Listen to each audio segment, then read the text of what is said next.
Jadi, perkenalkan, nama saya Rafael Adi Masilawam dari RPM Angkatan 24 dengan ujung NIM 078.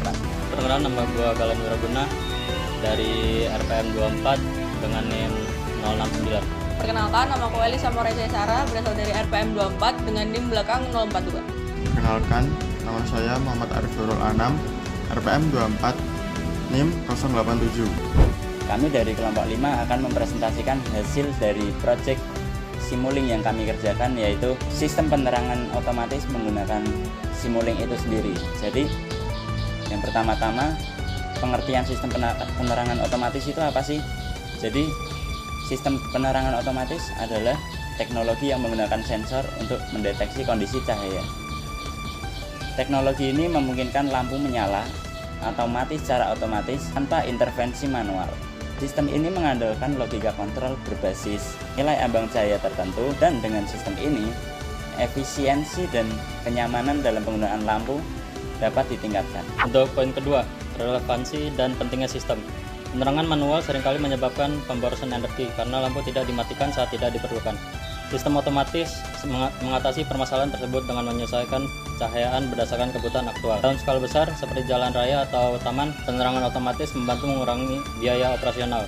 Relevansi teknologi ini sangat tinggi terutama di era efisiensi energi dan keberlanjutan. Yang ketiga, ada simulasi sebelum implementasi. Dengan menggunakan Simulink, sistem penerangan otomatis dapat disimulasikan secara visual. Simulasi ini memungkinkan pengujian logika dan konfigurasi sistem sebelum diterapkan di lapangan. Proses simulasi membantu mendeteksi potensi kesalahan desain sejak dini. Hal ini menunjukkan bahwa simulasi sebagai langkah penting dalam pengembangan sistem otomatis. Tujuan utama dari presentasi ini adalah untuk mempelajari sistem penerangan otomatis dengan menggunakan Simulink. Kami akan menjelaskan manfaat penerangan teknologi ini serta komponen yang digunakan dalam simulasinya. Harapannya, presentasi ini memberikan wawasan tentang cara membangun sistem yang efisien dan hemat energi. Kesimpulan akan merangkum poin-poin penting dari pembahasan ini. Di dalam sistem ini pasti juga ada manfaatnya.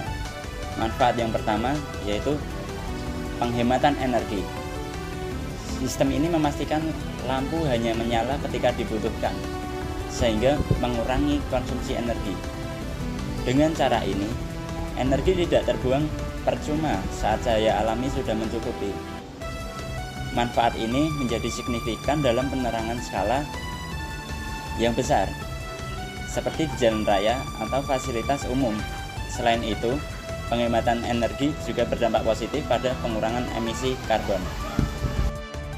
Untuk manfaat efisiensi operasional, penerangan otomatis menghilangkan kebutuhan intervensi manual dalam menghidupkan dan mematikan lampu. Sistem ini dirancang untuk bekerja secara independen berdasarkan parameter yang telah ditentukan. Hasilnya, pengelolaan sistem penerangan menjadi lebih mudah dan konsisten. Hal ini sangat bermanfaat untuk area dengan banyak titik lampu yang sulit dijangkau secara manual. Yang ketiga adalah kenyamanan dan keamanan.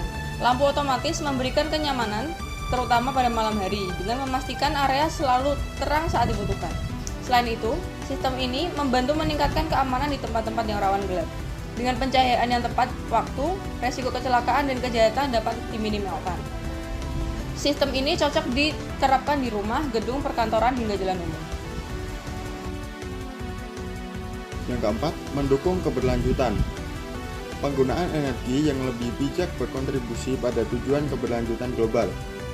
Dengan memanfaatkan sistem penerangan otomatis, konsumsi listrik dapat diminimalkan secara signifikan.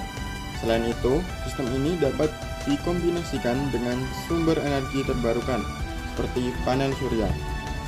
Penerapan teknologi ini mendukung upaya untuk menjaga lingkungan bagi generasi yang akan mendatang. Di dalam sistem ini juga terdapat berbagai macam komponen-komponen. Yang pertama, ada step block. Step block ini digunakan untuk mensimulasikan perubahan cahaya lingkungan. Blok ini memberikan input berupa nilai cahaya yang berubah dari gelap ke terang dalam waktu tertentu. Nilai awal 0 mewakili kondisi gelap, sementara nilai akhir 1 mewakili kondisi terang. Parameter waktu pada blok ini dapat disesuaikan untuk mensimulasikan berbagai skenario pencahayaan. Untuk komponen yang kedua, relational operator. Blok ini berfungsi untuk membandingkan nilai cahaya dari step blok dengan ambang batas yang ditentukan. Operasi yang digunakan adalah kurang dari, sehingga sistem dapat mendeteksi jika cahaya kurang dari ambang batas. Output dari blok ini berupa nilai logika, true atau lampu menyala, atau false, lampu mati. Relational operator adalah inti dari logika kontrol dalam sistem ini. Yang ketiga ada switch block. Switch block adalah pengendali utama yang menentukan status lampu berdasarkan logika dari rational operator. Jika kondisi terpenuhi atau true, output switch menjadi 1 dan berarti lampu menyala. Jika tidak terpenuhi atau false, output menjadi 0 yang berarti lampu mati. Blok ini menunjukkan logika kontrol dengan status lampu secara langsung. Yang keempat, scope. Scope digunakan untuk memantau perubahan nilai cahaya dalam bentuk grafik. Keduanya membantu pengguna memverifikasi kinerja sistem selama simulasi. Dengan alat ini, hasil simulasi dapat dianalisis secara visual untuk memastikan logika bekerja sesuai harapan. Baik, di sini saya akan menjelaskan bagaimana cara merangkai blok-blok di Simulink itu sendiri. Jadi yang pertama kita siapkan ada step block. Jadi fungsi step block ini mensimulasikan perubahan tingkat cahaya. Dan jangan lupa menyeting set time. Kita setting di 5, yang artinya 5 detik. Dan yang kedua, kita akan menyiapkan konstan untuk memberikan nilai ambang batas yang akan digunakan. Menggunakan sebagai patokan itu kita setting 0,5. Lalu yang ketiga,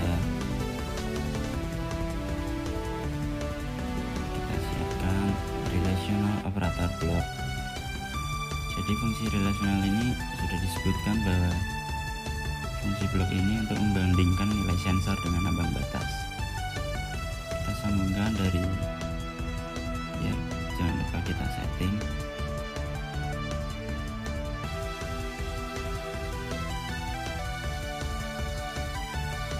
Lalu kita sambungkan dari step block ke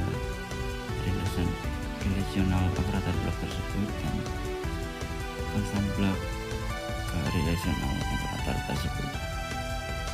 Lalu setelah itu selanjutnya akan ada switch block. Jadi switch block ini untuk mengontrol status lampu ya, berdasarkan hasil perbandingan.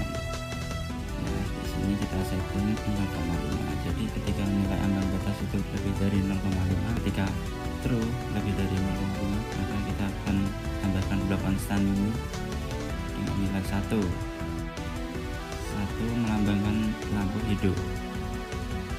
Kita tarik, kita sambung ke true. Dan kita butuh konstan 1 lagi, blok konstan 1 lagi untuk sebagai false-nya, sebagai tanda bahwa lampu itu mati. Jadi kita tarik ke false di switch tersebut. Dan yang keempat, kita butuh scope. Jadi scope yang pertama ini untuk memvisualisasikan perubahan nilai sensor saya dalam bentuk grafik ya. Ini kita pasangkan di setelah step block untuk mengetahui bahwa hasil dari rangkaian setelah step block dan setelah switch block. Ini jangan lupa relational itu kurang dari, lalu kita running. Setelah kita running, kita cek di sini di scope yang pertama setelah step itu menggambarkan angka 0, jadi lampu itu mati. Tapi kita cek ketika nilai itu true, lampu itu akan menyala dengan dilambangkan grafik 1. Kesimpulan dari proyek ini adalah sistem penerangan otomatis tidak hanya menghemat energi, tetapi juga meningkatkan kenyamanan dan efisiensi. Simulasi menggunakan Simulink adalah langkah awal yang penting dalam mengembangkan sistem ini. Dengan manfaat yang signifikan, teknologi ini layak diterapkan di berbagai sektor. Sistem ini adalah contoh nyata dari bagaimana teknologi dapat membantu menciptakan masa depan yang lebih berkelanjutan.